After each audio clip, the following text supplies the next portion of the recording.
Hey there. So today we're gonna be doing something a little bit different. We're making a belt. Uh, so here's the situation. My father-in-law, he looks a lot like Santa Claus. So at Halloween, he wears a Santa Claus costume, and he has a lot of fun with it. Now, the trailer park that my family goes to every summer on a weekend in August, this weekend coming actually, we have a Halloween in the trailer park. So what happens is instead of doing Halloween in October, you do Halloween in August. All the kids dress up in their costumes, and you go trick or treating, and you go from trailer to trailer, and there's a bunch of candies for the kids. Sometimes people will give out some, adult beverages for the adults. It's a trailer park. What can I say? A lot of fun though. Um, so my father-in-law, what he likes to do is they set up the Christmas tree. He puts on the big red guy suit and gives out candy canes and that kind of thing. A lot of fun. Only one problem though. Last year, he gave me his Santa Claus belt and said, "Hey, can you fix this belt for me, Tim?" Sure, no big deal, Jim. Not a problem. Um, it's been a year now, and the trailer park weekend Halloween is coming up in 2 days. So crunch time. Gotta get this done. So here's the belt. It is a very, if you've ever seen a costume belt, it is a costume belt. It is not a good belt. It's made from like a plasticky kind of material here, not real leather. This buckle, it's it pretends to be metal. It's clearly very plasticky, and some of these eyelets have kind of torn themselves out over time. So what we're gonna do is we're gonna get my father-in-law a proper belt for his costume. So I've got a buckle that looks kind of Santa Clausy, square, rectangle, squared off edges. Cool. And I have a bend of some black 8-ounce leather. Perfect stuff for making a belt. So what we're going to do is I am going to reset the camera. Well, you know what? I'll leave you right there. Well, you can see what I'm doing. We're going to measure out our belt, and we're going to do some cutting, and we're going to get them all squared away. So hang tight. Oh, you know what? I don't need this thing here. This is my camera stand that stands above the table. I don't need this. So let's get this out of the way. There we go.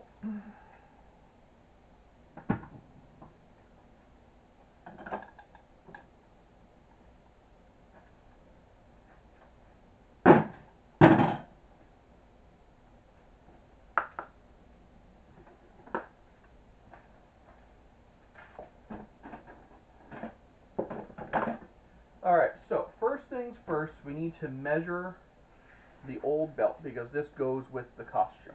Okay? So, I want to know how long is our old belt here. It does have a tag on it. It says triple XL. So I guess that's how big my father-in-law is. So, from the top here, we are at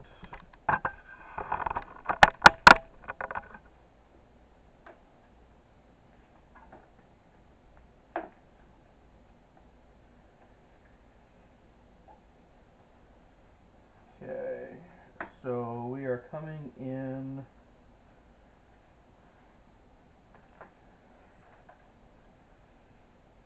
Okay, so this where my thumb is the 60.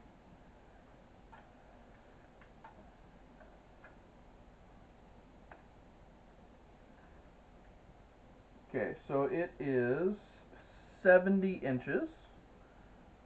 to the crease of the buckle, give a couple inches over top. So I need about 72, maybe 75-inch belt. Okay. Shouldn't be too hard. So, let's see here.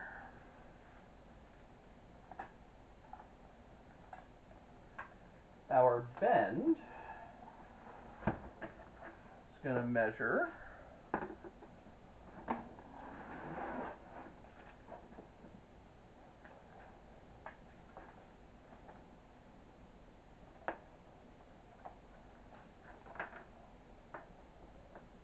so from let's see here. So I can get, if I start here, you know what, no, let's start down here. So if I start about here, about in line with the last cut that I made, I can get us to just under 60. Okay. If I go from the tip here,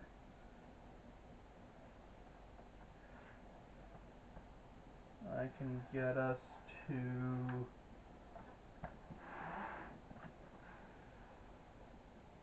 about 60. Okay, so we're going to wind up having to make this as a two-piece belt and then sew it together in the middle, because I'm not going to be able to get a full 75 inches through here. So 75 divided by 2 is 70 by 2 is 35. 2.5 is 37 and a half. So let's just make it 38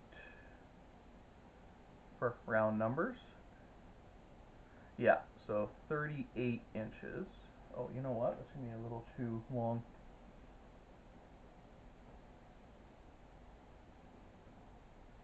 So I said 75.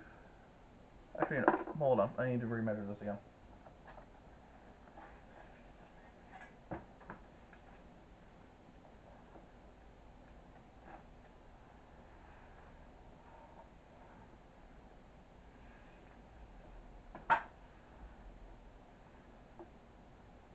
Okay, that's 60.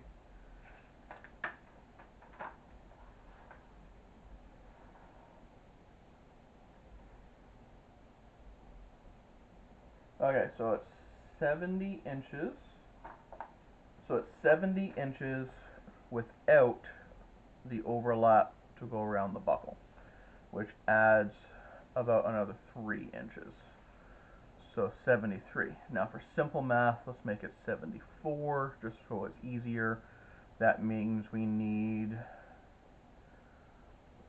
35, 36, 36 inches. Yes, yeah, 36, because 36 times 2 is 72.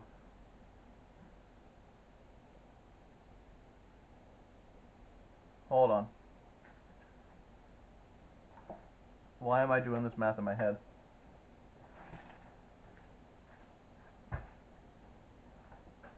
I have a calculator in my pocket.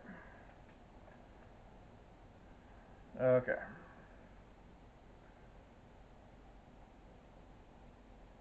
Hey Google, what is 74 inches divided by 2? Here's what I found on the web. Hey Google, what is 74 divided by 2? Hey Google, what is 74 divided by 2? The answer is 37. Okay. Yeah, that works. Okay. So, 37 inches long. So,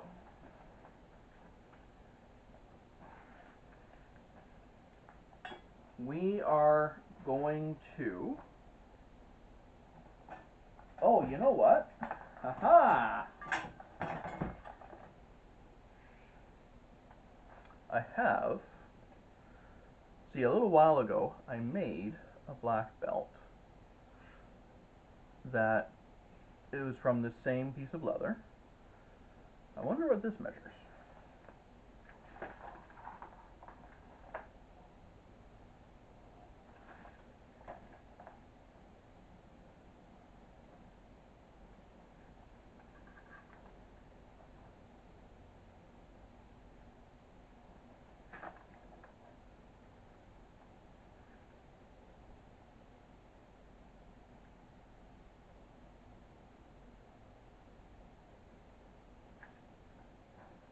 Okay, so this belt is 43 inches long. So I'm a little over halfway to the right length that I need. Uh, However, it does have our holes at the end, which would be like basically in the middle of this belt. And I didn't do a very good job. You can see it's kind of like wavy at the end there. So what I'm going to do is I'm going to mark this off.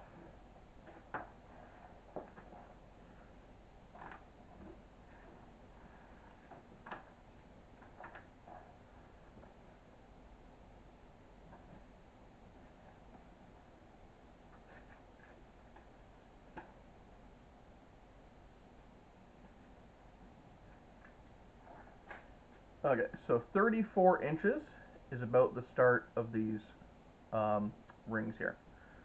So what I'm going to do is I'm going to cut it here, and then I'm going to make a second piece, which is going to be another 38 inches, and we'll stitch them together here, and we'll do our holes on the tail of it. Okay, so I just need to cut one piece that's 38 inches. Remember that number, 38.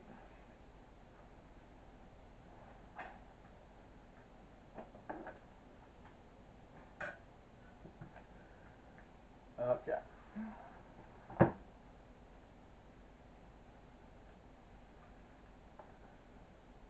So what I'm going to do is I'm going to get my marking pen, and I'm going to mark on the back of this leather, because if I make a mistake, it rubs right off. I'm not actually hurting anything. And I need 38 inches. So this is a 24 by 16 square. So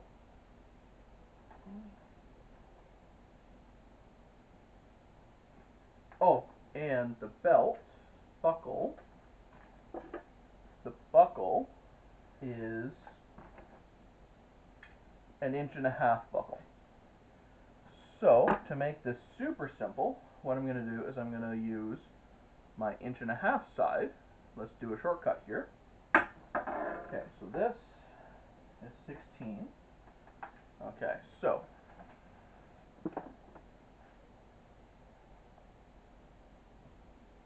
hey Google, hey Google, what is 38 divided by 16? The answer is 2.375. Hey Google, what is 16 times 2? The answer is 20. No, hey Google, what is 16 times 2? The answer is 32. Okay, so what I need to do is I need to do 2 runs of this plus 6 inches.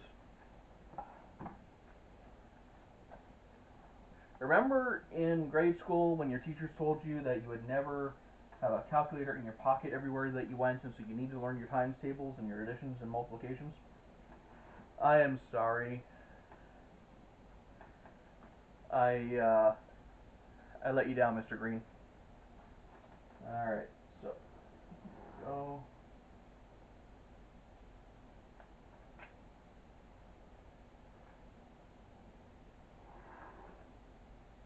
Okay. So there is my first 16.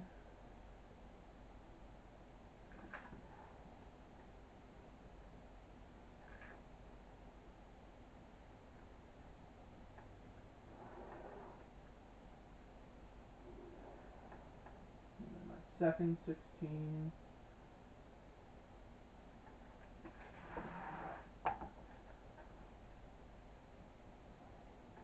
And then 6 inches.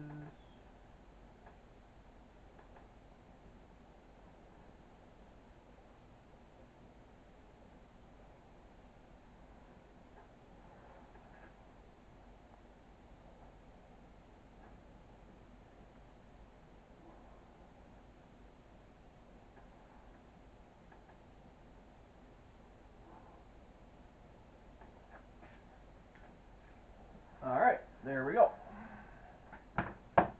So, got that all marked out. So, now what we're going to do is we're going to cut this out.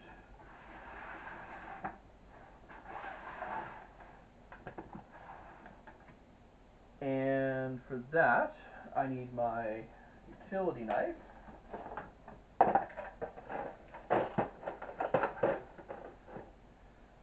And I'm going to put a fresh blade in, so that way I'm not going to run the risk of having a dull blade and have it skid around on me.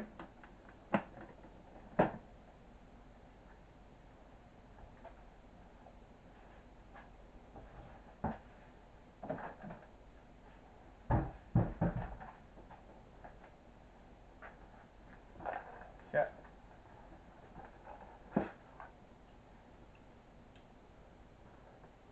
So, something that you should know if you're going to be doing this sort of stuff a fair bit is go to the drugstore, get yourself one of these sharps containers. Here in Ontario, it's free. You just walk up to the counter and say, "Hey, can I have a sharps disposable?" It's the same thing that diabetics use for needles and that kind of thing. But one of these things will hold enough utility blades to last a lifetime, and it's free and it's out of the way, and you're never gonna hopefully you won't stab yourself again. There is nothing worse than opening a drawer and finding a handful of rusty blades. And I find I go through these things so often, I've now had to buy a second refill recently.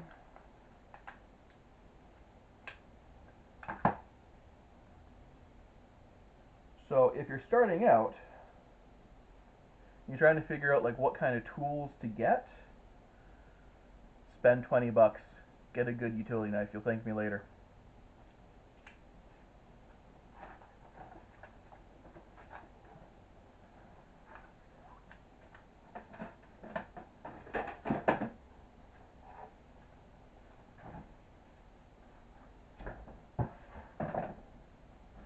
And then while you're at it, find a cupboard on a wall somewhere,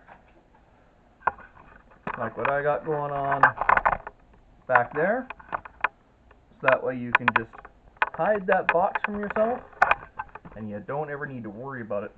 You know where it is when you need it, but all the rest of the time it's just hidden away out of sight. Okay, so we're going to cut through this.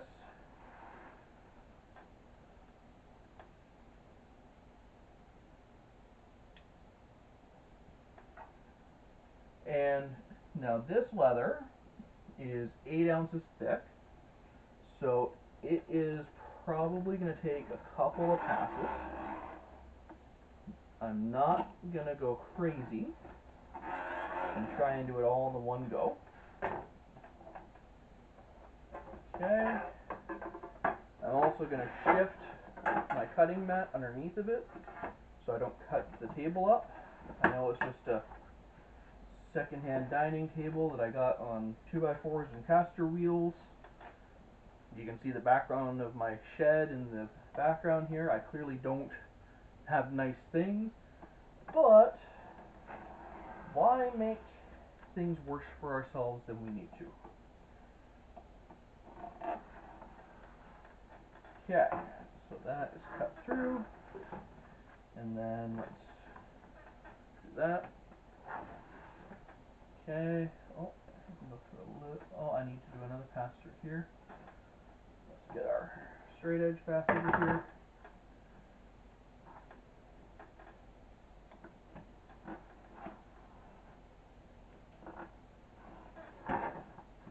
So something else that you'll notice, if you haven't noticed it already, doing leather stuff, is because this is a natural product, it came from a real animal. What you'll find is, especially if you get like some of the cheaper grade quality stuff like what I do, um, there's going to be variations in the thickness of the leather. There's going to be rough spots where the cow had a branding mark, or mosquitoes had a particularly great day that on that little section of their hide, right? So you got to be prepared for that, and don't be surprised if you have a full spot. You got to run over it a couple times. In fact, actually, that's one of the things I really like about this material. I really love how every single piece of leather is different. Every single project is different. There is no such thing as two identical products if they are made from real true leather. Okay, and there.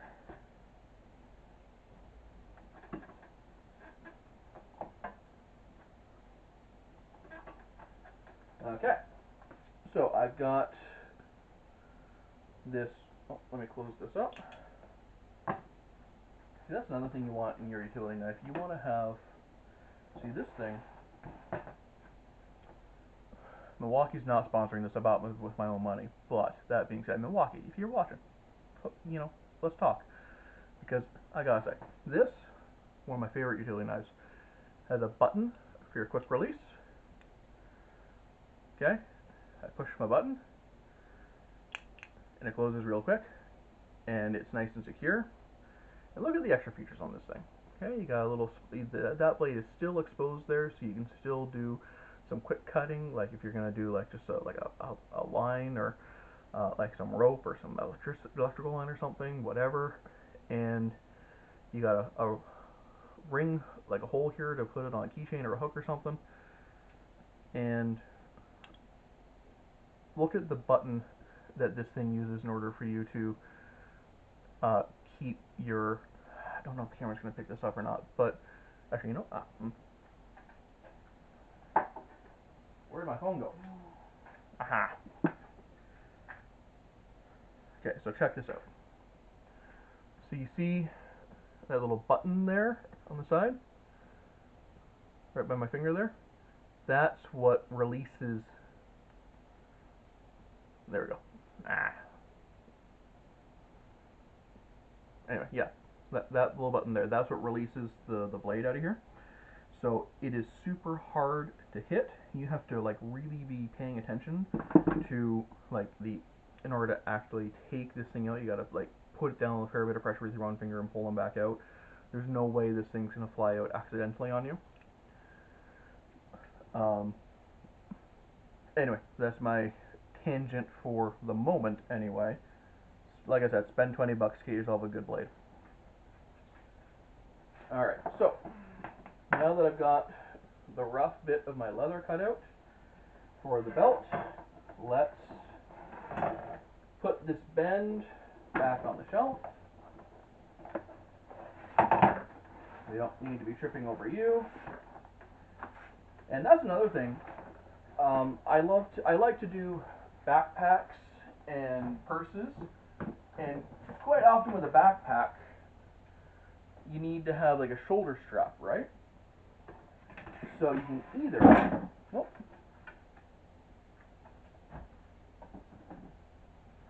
let's pick up that pin. There we go.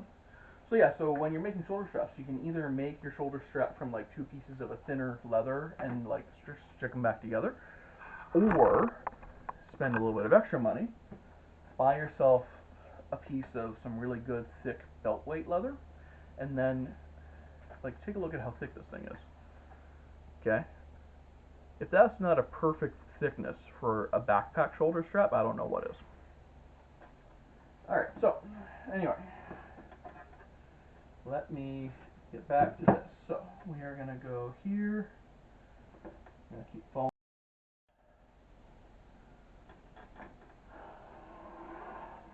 Go nice and slow, take our time. The last thing I want to do is slice my thumb open. especially on camera. No one's watching, that's fine. But you're watching. Okay, and so now, got some pretty good straight cuts along here, but my ends still have their marker bits. So let's solve that.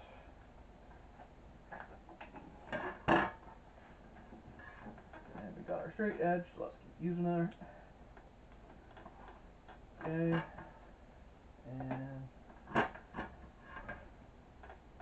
there. Alright, there we go. And, oh, you know what? I'm going to clean up a little bit of fraying on the end here.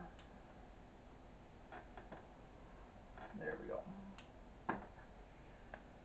Okay. So, you'll notice something else. This original belt that I'm starting off with,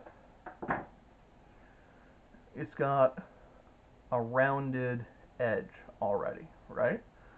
So the beautiful thing about vegetable tan leather, which is what this is that you can burnish it. And so with this belt, I started out by getting it ready to burnish.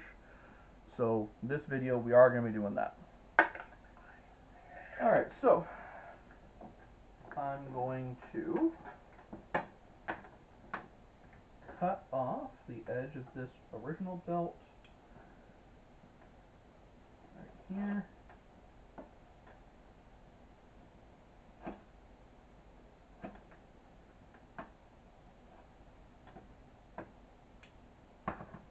Okay. So there's two things that we're going to have to do. We're going to have to butt the two pieces together and sew them up. And we're also going to have to burnish our edges. So let's get our two pieces sewn together first.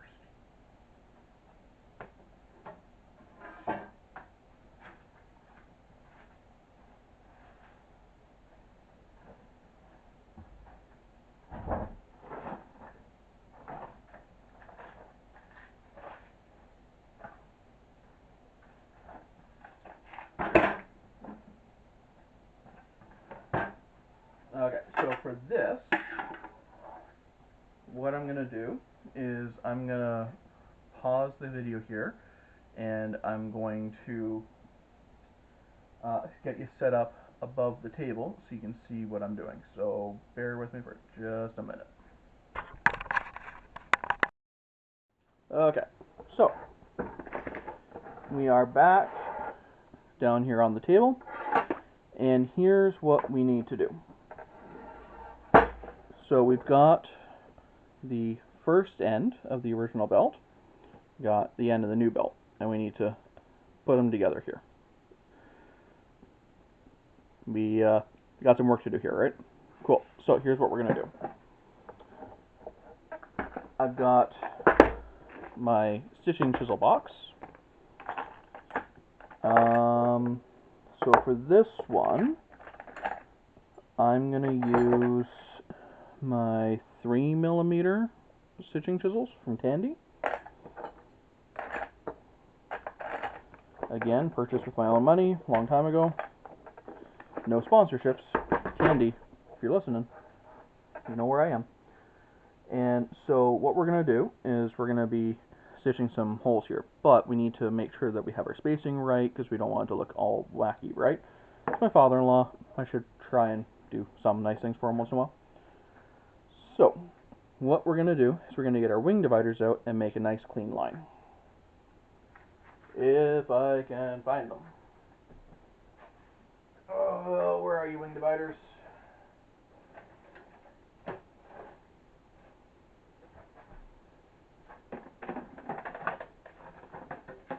Are you in here? No.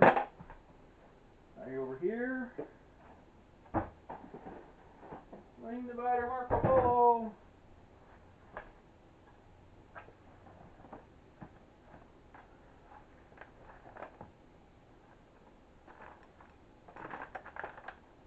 I swear one day you're gonna watch a video where it's not literally half the time as me trying to find my damn tools.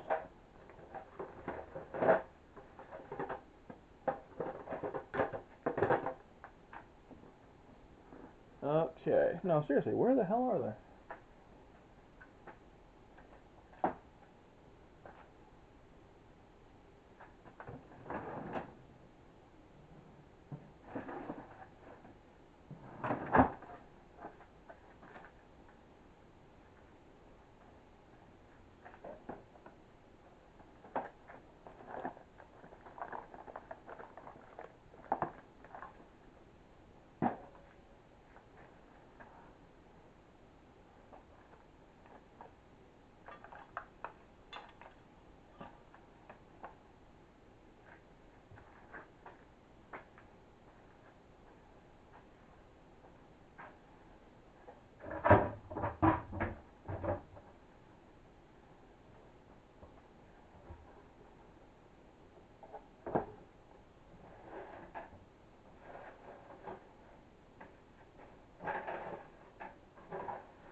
Aha!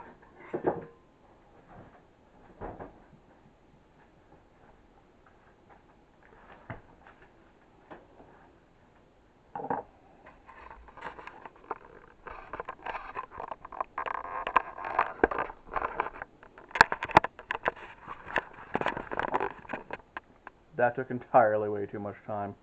Ooh, I really need to clean this place up. Okay, let's get right over.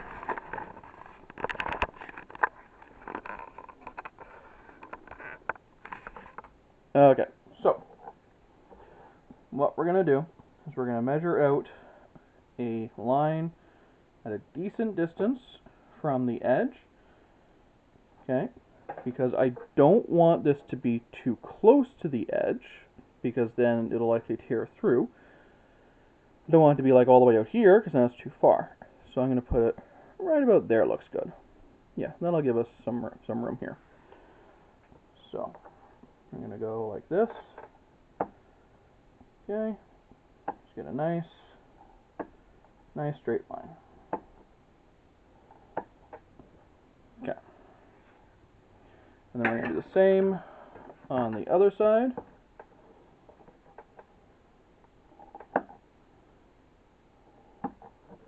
Okay, now what we need to do is we need to punch our holes and make sure that we have the same number of holes between the two pieces. So I'm going to start with the first prong over the lip, so not in the middle, because if you do it like this, what happens is next time on the other side it's going to be slightly off. It's never going to line up perfectly. But if I do it where the first prong is hanging over the lip, that way I guarantee that the second prong is always going to be starting at the same place. So start like that.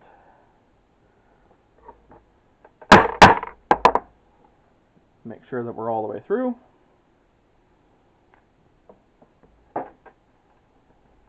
And then,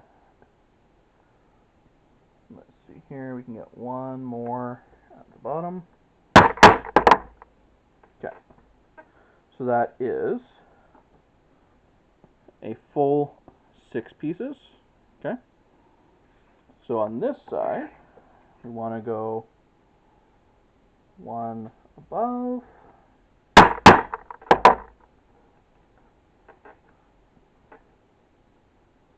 one extra,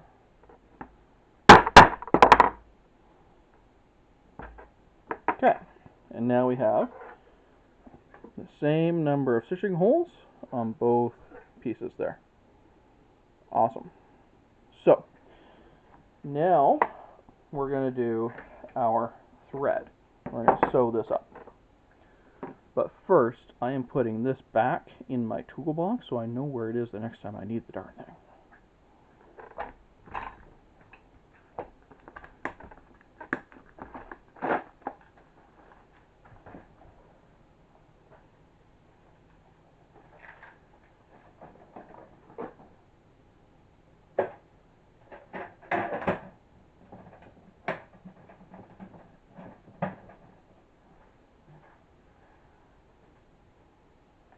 Okay, so, you know what we need to do next? We need to find our thread.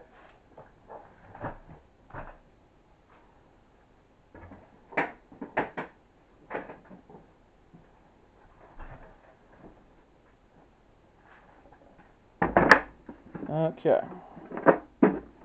Yeah, I'm a sucker for rusty toolboxes. Okay, so this is a black belt. I think that if we do like this dark chocolate thread, I think that will blend in really nicely. And I've got one that's new and one that's already opened. So let's use some of this. That'll blend in really nicely. You won't notice it from a distance,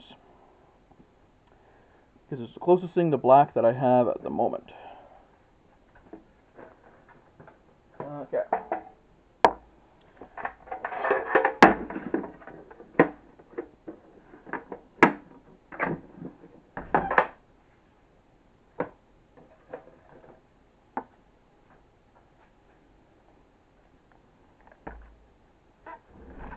So, let's get our needles out. So with these needles, let's use these two. So what I like about these needles is that they have a good blunt end, because I've already got my stitching holes already made. I don't need to use the needles to create them. Let's see if the camera's going to focus in on that. Anyway, maybe I'll do another video where I go on and on about needles and the differences in needles. That's a weird sort of thing that I have opinions about, which you wouldn't expect that I would have opinions on, but go figure. Okay, so here and here.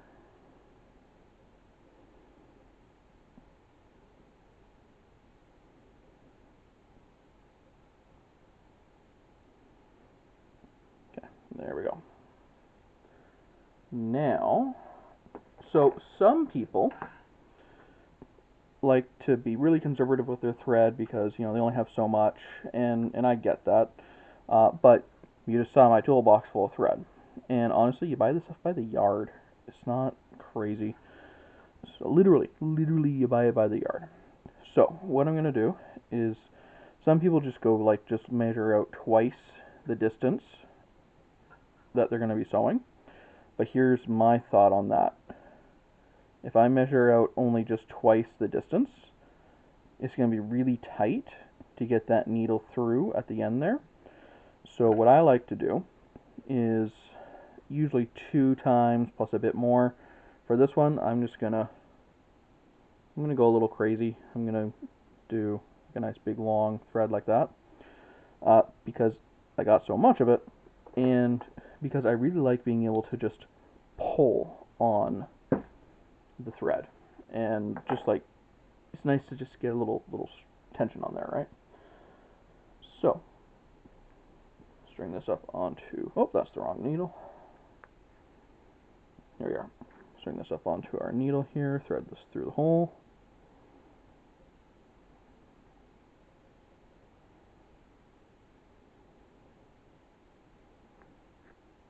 Oh, let's try that again. See, this is also another reason why I like to cut extra thread, because now I've sort of mangled the end of that thread. If I just trim it off, because I got so much, I don't need to panic about being too short when I go to do my sewing. I would much rather have a little bit of extra that I throw away than be a little short, and I'm only an inch away from the end of a seam. That drives me insane when that happens.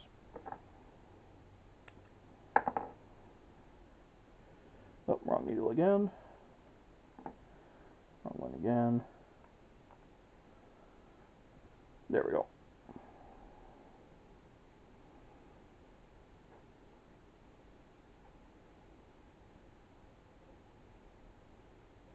Okay, got our needle, got our thread. Now it's time for our sewing. So, we got these 2 pieces that we're going to sew together. Now, what we're going to do is we're not going to saddle stitch them and put them one on top of the other, because that would look really weird. We're going to butt cross stitch them. So for this, what I'm going to do is I'm going to pull up the chair.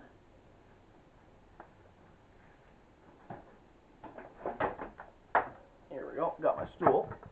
Alright, so I'm going to turn this camera around so that I can see what I am doing here. Okay. Actually, you know what? Give me a second. I'm going to fix the angle on this camera so that I can make sure that this is going to focus on the same thing that you're seeing. I'll be able to see. It's nothing worse than watching a video where everything is happening outside of frame.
I think that gets us covered here. Alright, so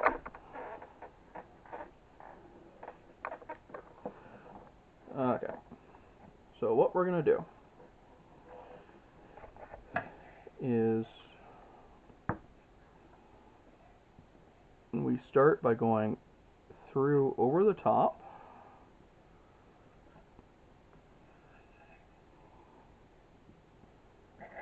Okay, on both sides at the bottom.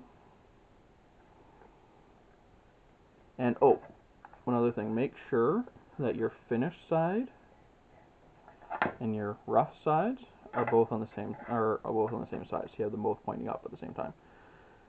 And then we're gonna grab our needles in our hand and just pull them straight so that they're even. See? Okay.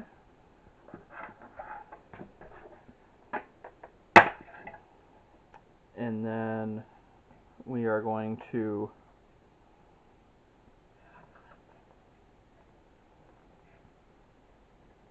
hold on. Oh, you know what?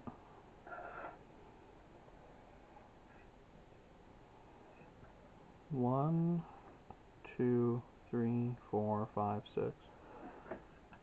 1, 2, 3, 4, 5, 6. Okay. Alright, we are going to be okay. Alright. So then from our top, we take our top thread and we go underneath and wrap it around and pull it up. And then our bottom thread, we go underneath and pull it up.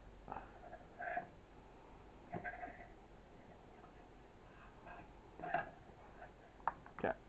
So now we have them both coming out of the top at the same time, right?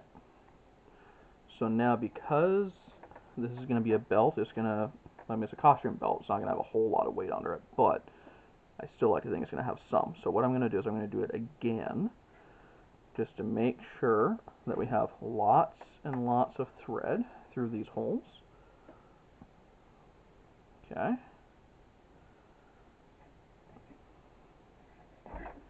So the last thing that I want is for this thing to come apart because there wasn't enough thread going through it. And this is also another reason why I like to be generous with my thread when I start out, because I want to make sure I've got enough for moments like this. Okay, so now we got ourselves a good, thick, hearty bit of thread there. That's not going anywhere. So next, what we want to do is we want to decide, are we going to have the top always cross over first or the bottom? I like doing it top to bottom. Top to bottom makes sense in my head.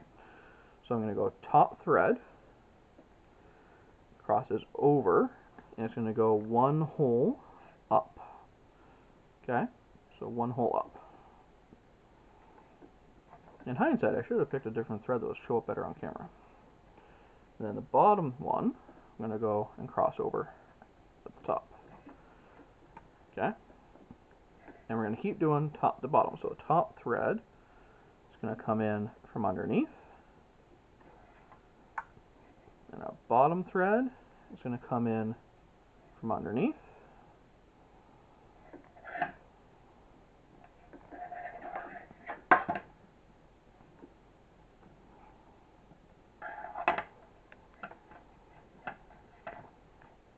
Okay, there we go. And now we're ready for another top to bottom. So we're going to keep doing this over and over until we get to the end. And you can see how we have this really nice, neat, attractive little cross effect that's going to be happening here, right? And if I pull it tight in between, it keeps everything nice and tight. Now the challenge here, this is the really tricky part, is you see how I've got my finger and my thumb holding these two pieces together, right? So I'm holding them flat and level, so that way these two pieces don't get bunched up or over top of each other. So the really tricky bit of doing this stitch is not the over under, remembering that I do the top one or the bottom one. The really tricky bit is using your left hand to keep your pieces of leather flat together. Okay, oh, see, top to bottom, right? So top to bottom. Okay.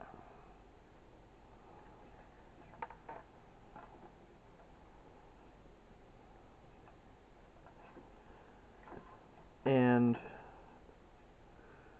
now I'm going a little slower than I usually do because I've got the camera on. I'm trying to kind of like work my hands around having this frame, this pole here in my space, right? But you can see how it's not crazy complicated. There's no reason why you can't do this by yourself. But you can also see why I need to really kind of concentrate on what I'm doing at the same time. So what I like to do a lot of the time when I have a big sewing run to do, so I'll put on a movie that doesn't need a whole lot of visual attention, something I can like half listen to. I'll do an audiobook, do a lot of audiobooks. Okay, and then here.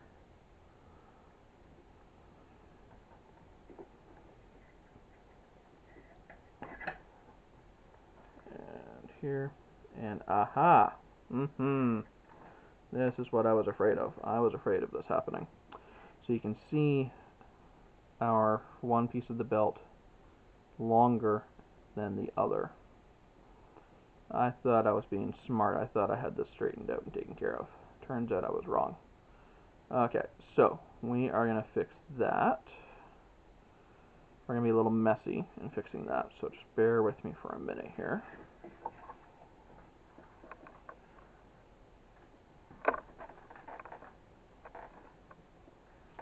I'm going to take my scissors and I'm going to trim it off a little bit of an angled cut here. Just going to go like that.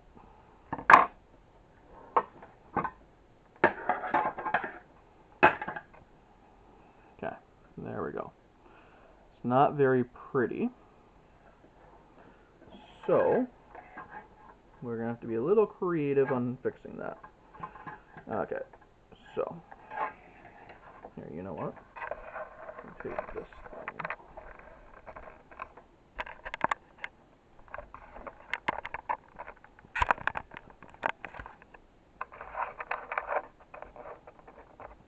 Okay. So what I'm going to do now is I'm going to go top to bottom. Go through that same hole. And what I did at the top, where I went through a couple of times, I'm going to do the same thing at the bottom end here.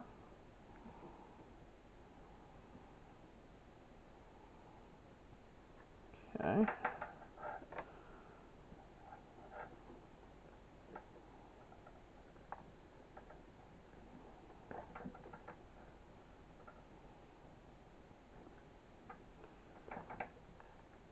Okay, and we're going to go up through the bottom on this side.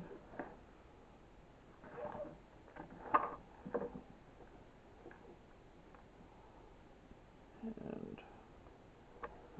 up through the bottom on this side. Okay.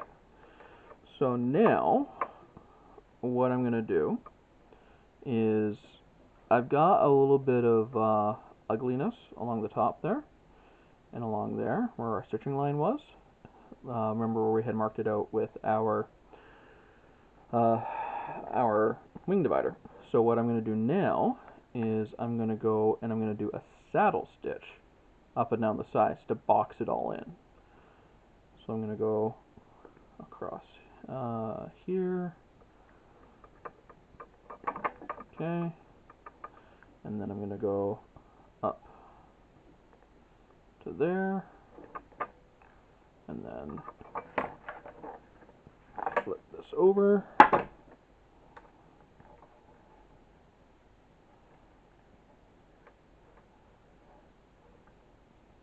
And then go back through there. Okay. So, what this will do with the saddle stitching is partly it uses up some of this extra thread, partly it sort of it's not like structurally necessary, because the cross stitch is definitely doing the work of keeping our leather together. But I'm able to give it like a couple extra tugs this way, which will help just kind of help tighten everything up a little bit. And in such a short little run like this, I figure, in my mind, and I might be wrong here, but in my mind, I'm sort of like doing a bit of a repair job. I'm like stitching two belts together, right? So in my mind, I can either do my best to hide it, and I can do a lot of really interesting and fancy techniques, and I'm sure there's a YouTube video out there for how to do this in a much nicer way that looks more presentable and is like an old world leather style. There's probably some like French technique or something. But what I personally like to do is I'm a bit of a brute of a personality. I'm not very good at the finessing things. I just kind of bull in a china shop kind of thing. And I figure, you know what? Let's embrace the messiness, embrace the chaos. If we're going to be patching something together, let's not hide the fact that it's being patched. Let's not be embarrassed at the fact you had to repair something.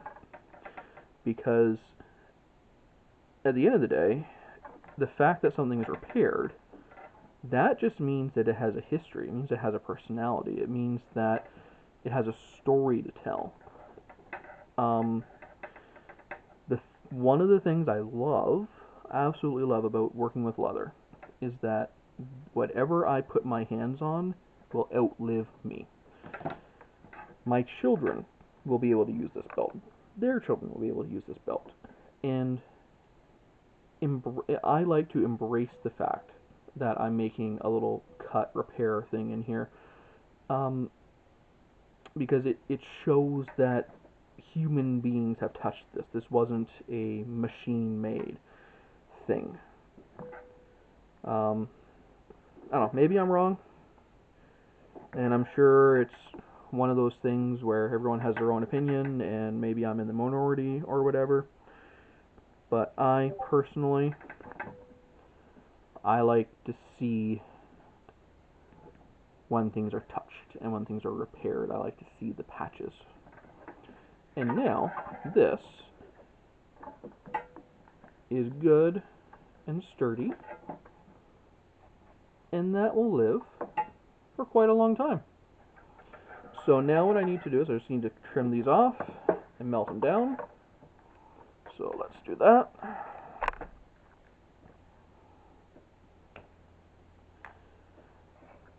Oh, on the vein of when you're starting out, what tools you should get. In addition to spending 20 bucks and getting a good utility knife, spend another 20 bucks and get a Zippo, and get some Zippo lighter fluid. There's just something satisfying about doing this. And then the click. I love the click. And again, the patina. I've been using this thing for a couple years now, and you can see the wear and the tear on this thing. Like, this thing has a story to tell. Mostly it's a story of being whipped out really quickly and then put back away really quickly, and me yelling when I drop the thing on the floor. But still a story. Okay, there we go. That is all nice and smooth. You'd never even know that was there. Alright, so next what we need to do is we need to round the edges to match so that we can then get to burnishing. So I'm going to put the camera back up in the air and I'll be right back. Okay, and we're back. So now what we need to do is we need to get this tool out. So this tool, I forget the name of it, but basically what it does is you go along the edge and you use this to carve off the edge of our leather. So here is my number 5 that I used on the first piece. I'm going to use it on the second piece.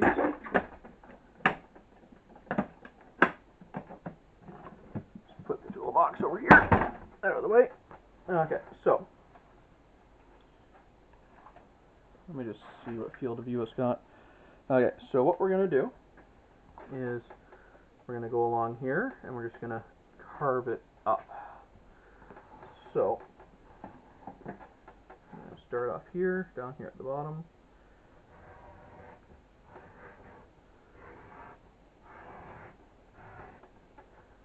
Okay.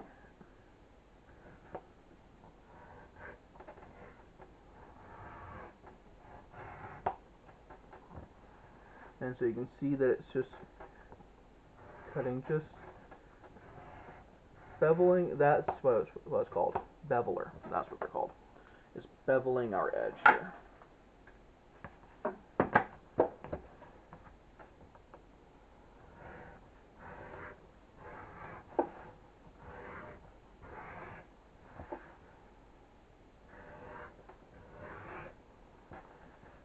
Okay. Now this particular leather, this vegetable tan leather, is really enjoying this. It's going really smooth. Okay. And then we're going to do the same thing on the back side.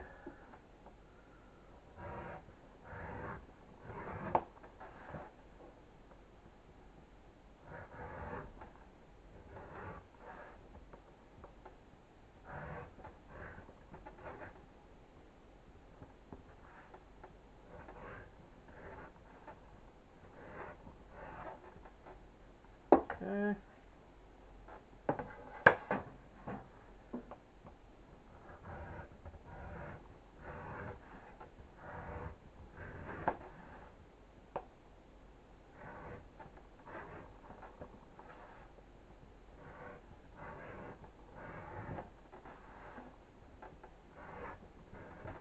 Okay.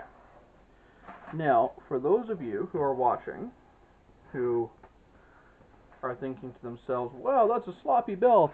He really needs to work on his belt game. You're absolutely right. I do need to work on my belt game. I don't make belts very often. So, I am sorry. Now, what I am going to do is this square end is going to be a little annoying to actually put in and out of your belt buckle. So I'm going to trim that a little bit.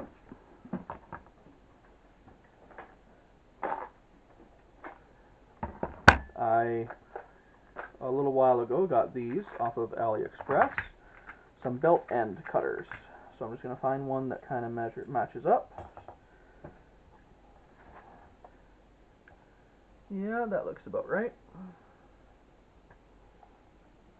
Okay. And now this is where I definitely need to be careful.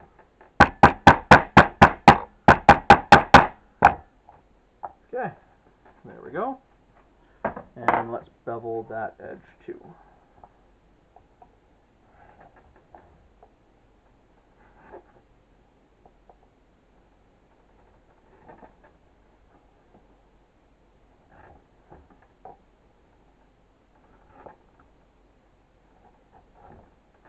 Okay. And now, the next thing that we need to do is we need to mark out where our holes are going to go, because that's missing on here. So, good news, I got another template in the toolbox. So, these things are really cool. They're just little plastic templates, and you can get them in various different widths. But what's really cool about them is it's got the holes that you need for the buckle, and it's got the holes that you need for your holes at the bottom at the end here. So I strongly recommend getting a few of these. Okay, so I need to get one that's 1.5 inches. That's about right. Here we go. Perfect. Got an exact lineup. Perfect. Okay.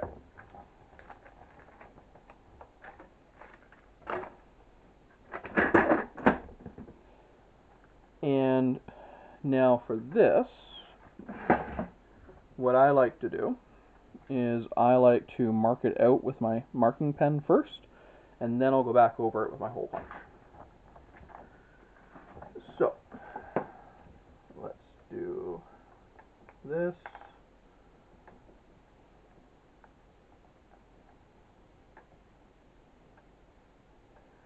So the beauty of these is now we're going to be able to make sure that our holes are always in the center of this belt. They're going to be right nice in line and evenly spaced, so that we don't have one that's like way out to left field. Okay, now what I also want to do is the original belt. So this is how far the original belt was, and you can see this is the one that my father-in-law seemed to use a fair bit. So I want to make sure that I do my holes all the way up, at least to there. So you know what, just for safety's sake, I'm going to go halfway up this whole section, just to be safe. And my personal opinion on making belts is that it's a bit of a positive outlook to add extra holes, because I think we all can agree that we really don't need that midnight pizza. We really don't need the extra calories from that extra beer. But yet somehow we always seem to go back to that candy bowl, you know what I mean? But I think we all secretly hold out hope for that one day we're going to get back in shape. One day we're going to lose that extra weight, right? So if you got a belt that gives you room to lose weight, let's be optimistic, you know? Let's think on the positive side.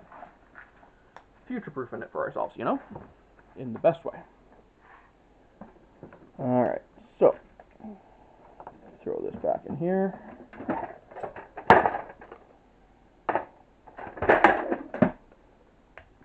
Get out my hole punch.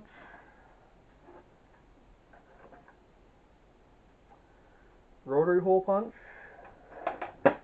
Cannot live without it. And now I got my holes nice and neatly spaced out. Make sure I'm on the biggest setting.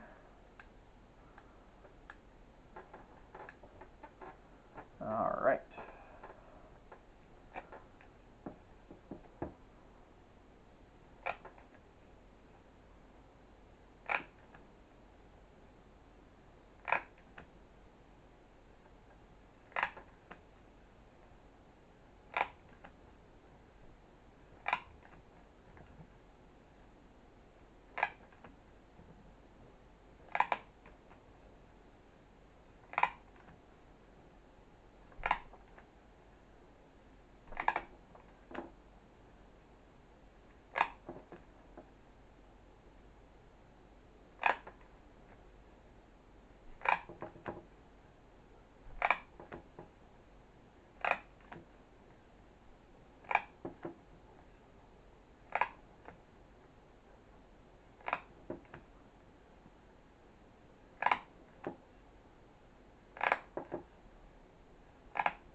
There we go. And then we're just going to go back along here with our scratch awl and just poke these things out. Get these things, little hanging chads, out of the way. And if they, oh, there's a couple where I didn't go all the way through. So let's redo a few of them.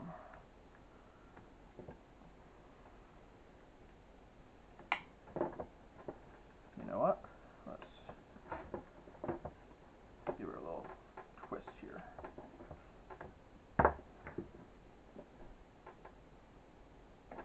Ah.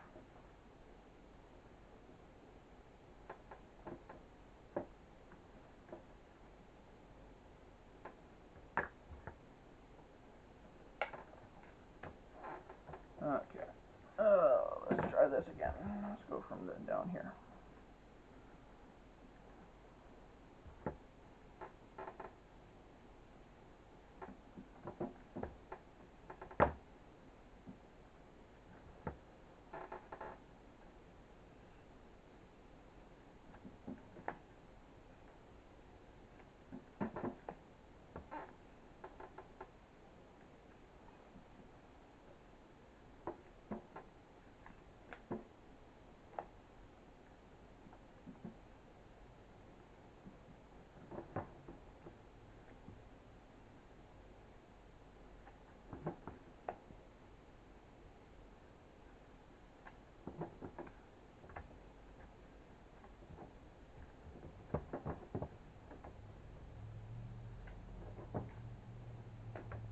Okay.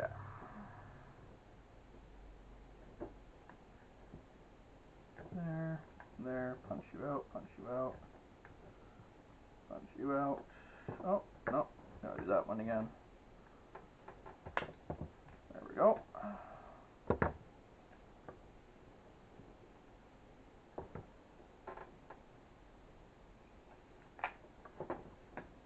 Okay.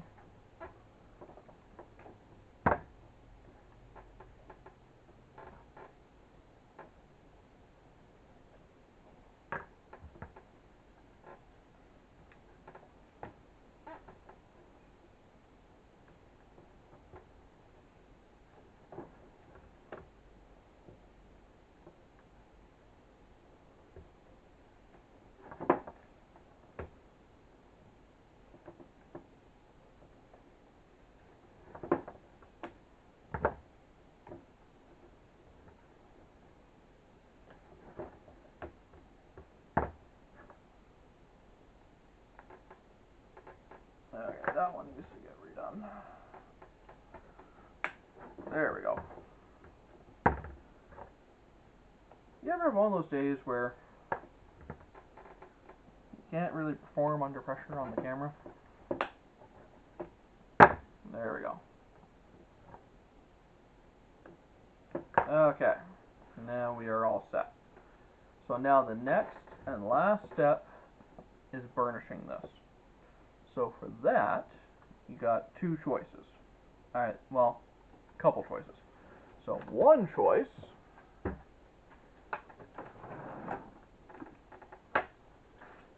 grab your wooden slicker, and you just go to town, put a movie on, and just prepare to have your arms tired. But I got a better choice. Check this out.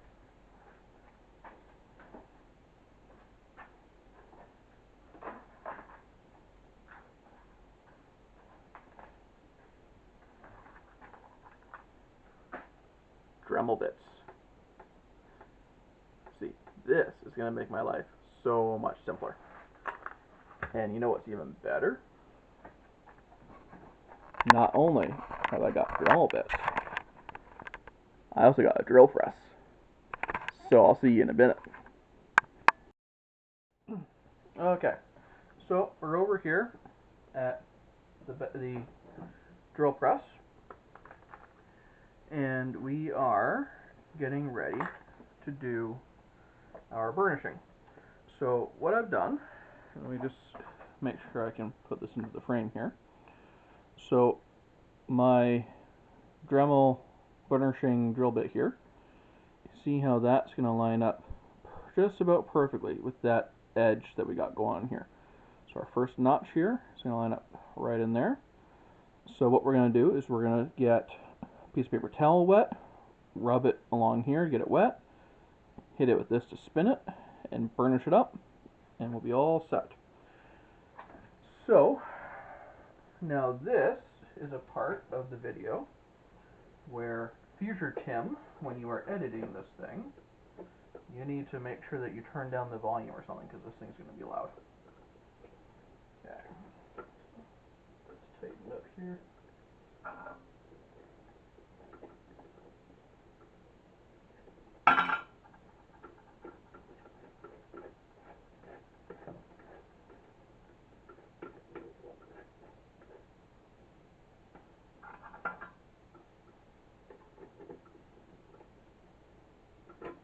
Okay.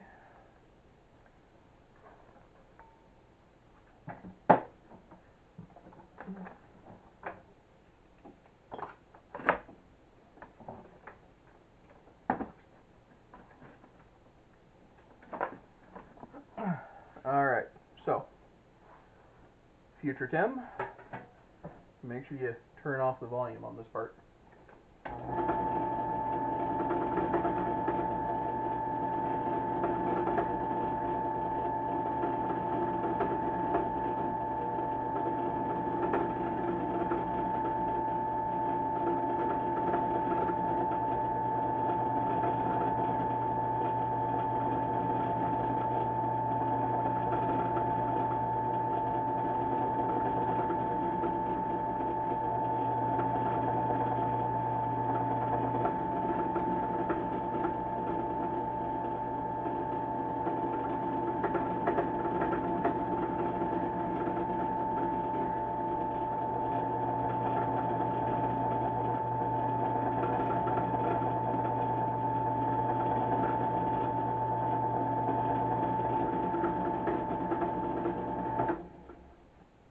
Hold on.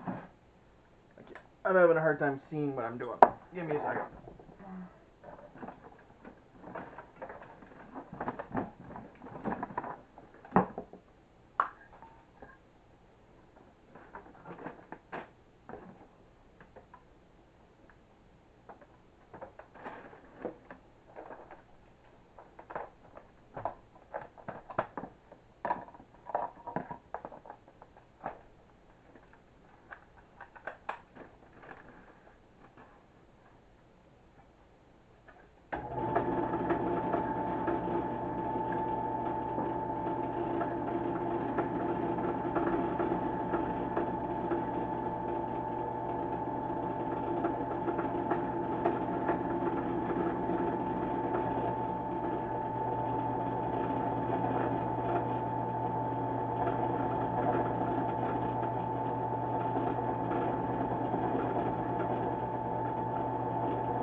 Alright. So, it's not perfect, but for a costume belt, she'll do the trick.